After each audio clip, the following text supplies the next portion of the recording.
It's really difficult to find beginner poker tips that actually lead to winning money at the table. In fact, most of the beginner Texas Hold'em tips that I see out there focus solely on how to play poker, like when to bet, check, or fold, which, while important, do not necessarily translate immediately into making someone a winning player. There's so much more you have to know besides detailed strategy. To that end, my goal for this video is to give you the advice I wish I had been given when I was a beginner. Understanding each of these 7 beginner poker tips will hopefully make learning much easier by allowing you to preempt the mistakes that many beginners fall victim to. So let's get started.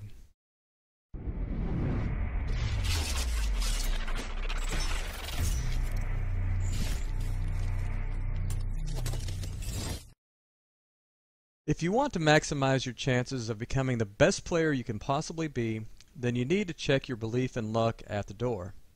Now, don't get me wrong, over the short or even midterm, anyone can be lucky or unlucky and run over or under expectation. What you simply must not believe in is the possibility that someone can be predestined for good luck or bad luck. There is no room for superstition in poker. All it leads to is a life of frustration and tilt.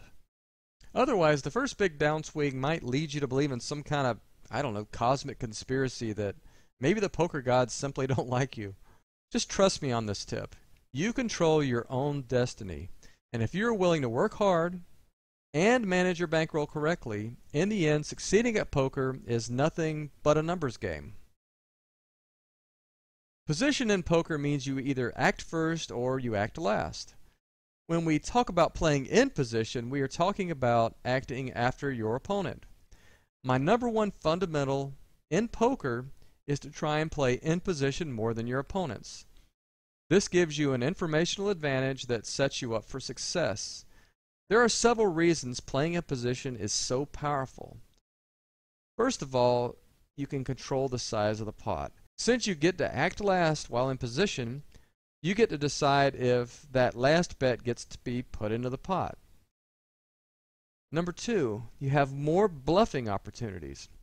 In pots where no one else seems interested, the person who acts last often wins the pot by simply betting as a bluff. Number 3, it's easier to get value.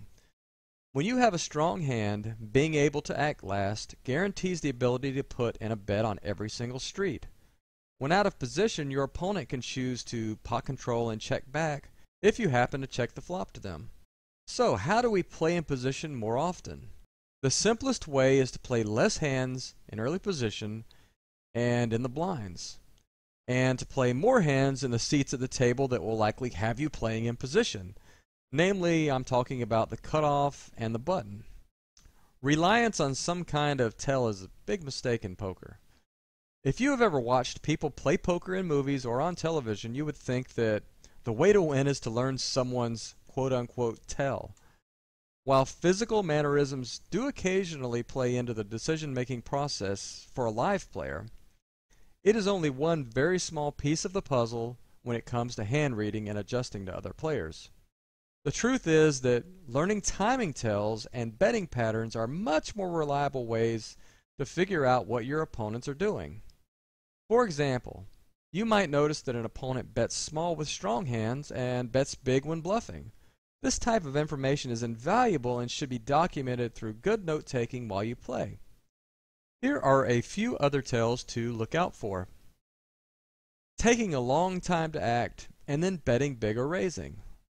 When you see this happen, you should look out because this is almost always a strong hand. When you see somebody taking a long time to act and then checking, usually this means the player has a marginal hand or draw and does not want anybody to bet. So they're taking a long time to act in order to try and sell that they are strong. Next, buying in for an odd amount.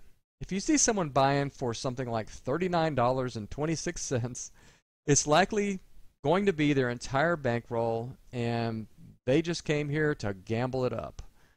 Next, openly complaining about how others play. Now these are usually mediocre players who have, maybe they've read a book or two, These chronic complainers think that they already know how to play perfect poker, so make sure you take note of the things that they say, and you will learn exactly how they play hands, and you can use that to your advantage. Since you are watching this video, you are probably the type that understands the value of study and becoming good at anything. In poker, constantly improving and working to eliminate your leaks is imperative to success. I have found that the best way to do this is to compartmentalize the game into smaller, more manageable elements. Rather than trying to work on everything at once, it's best to focus on one thing at a time. To use chess as an analogy, there are two games always being played at the table. There is the fairly rigid overriding strategic game, which is based on tried and true fundamentals that have been proven to lead to winning. Then there's the tactical game, which is more dynamic and executes a player's plans within the bounds of the overall strategy. In other words, understanding how money is made and lost leads us to a strategy, which in turn gives us insight on ways to form a profitable game plan or tactics. In short, the best way to improve is to first study and learn the advanced fundamentals of poker, and then use a simple tactical game at first. Then as you gain experience, you can incrementally add more advanced plays to your game. For example, you might work on mastering the most common elements of the game first, like open raising ranges, bet sizing, c-betting, all that stuff. Then later on, focus more intensely on the more complicated elements of the game, like 3-betting, 4-betting, flatting, that type of thing. To aid in your study, there are a few software programs that I recommend that you look into. First off, there's poker tracking software. There really is no way around it nowadays. In order to effectively analyze other players and your own results, every serious player must have poker tracking software. My favorite of all time is Hold'em Manager. You also must have an equity calculator of some sort. Poker equity calculators allow you to compare the equity of various hands or ranges. Becoming adept at recognizing what your likely equity is at any given moment is an important key to success. Now, when we talk about equity, basically what we're just talking about is what is your chance of winning the hand by the river at any given stage of the hand. That's your equity. Next, you want to look into hand analysis software. Now, this is a little bit advanced, but if you are like me and a real poker nerd, then you want to invest in hand analysis software such as Cardrunner's EV. This program allows you to do dynamic multi-street equity and EV calculations both pre-flop and post-flop. I've probably spent, I don't even know, 500 hours or longer on this software perfecting different elements of my game. It's that good. Now, for you online players, you'll want some kind of table management software. It's really helpful to automate your table layout as well as many of your actions while you play poker. That way you can focus more on playing and less on setting up your sessions. To play it tight means to play very few hands and wait for so-called strong hands to get involved. While this will certainly make a losing player lose money slower, it will really do nothing to help you become a winning player in today's games. Yet, still you will hear this tired old phrase thrown around every once in a while, tight is right. My advice is to ignore this misleading tip and pretty much any other poker cliche that you hear. A lot of them are based on poker 30 years ago and have not much relevance for today. Instead, I recommend that you learn to understand that winning poker is about playing a style of game that best fits the table dynamic. So in order to use this information, you usually want to play a style that is the opposite of the other players at the table. The key to doing this is once you figure out what they're doing, you profile them and then take good notes on them. And then you can use that information against them in the future.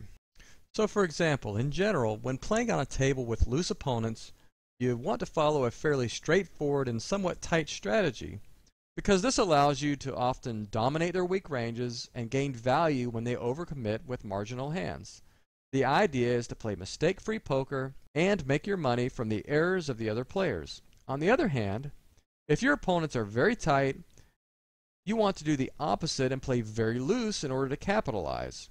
This usually takes the form of a robust stealing strategy which wins by fighting aggressively for the blinds while your opponents are sitting around waiting for strong hands. Fold equity is one of the most powerful concepts to understand in poker. Basically, it is the amount of money you win through aggressive actions such as betting or raising. The best thing is it does not require you to show down your cards. If you never bet or raise, then you are missing out on a lot of profit due to fold equity. In fact, based on the money won through fold equity, anytime you are contemplating an action in poker, you should always consider the aggressive play first. Only if the aggressive play is not profitable should you even consider a passive play like checking or calling. As a rule, if the aggressive play is profitable, then it is almost always the best play. It's just like most other games. You have to develop a killer instinct in order to thrive. I'm sure you've heard that adjusting to opponents is one of the most important skills to develop as a poker player. In fact, we just talked about this just a minute ago in number 5. Even so, before you can adjust, you have to have a baseline from which to adjust from. I call this a vacuum strategy, which basically just means how you play when you have absolutely no information. For new players, the best way to get started developing your own Texas Hold'em strategy is to begin with a very basic game plan. Then, as you gain experience, start adding on more and more advanced concepts as you go. Within no time, you will be exploiting your opponents like a professional. Poker is a hard game. The fact that there is so much misleading and downright bad information out there makes becoming a winning player more difficult than ever. The goal of these 7 beginner poker tips was to help beginners and intermediate players get a head start by learning the things that all top pros know. One last bonus piece of advice that I will give you is not to take yourself too seriously. Poker is full of players already who think that they are God's gift to poker. That type of know-it-all attitude is the road to underachievement in the game. The faster you can take the ego out, the quicker you can get busy improving and boning the competition. By the way, I wrote an article on this very subject called 16 Vital Poker Tips Every Beginner Should Know. So if you are interested in more ways to get on track toward crushing the competition, go check it out at automaticpoker.com/tips, or just click on the link in the description. Thanks everybody for watching. Have a great day.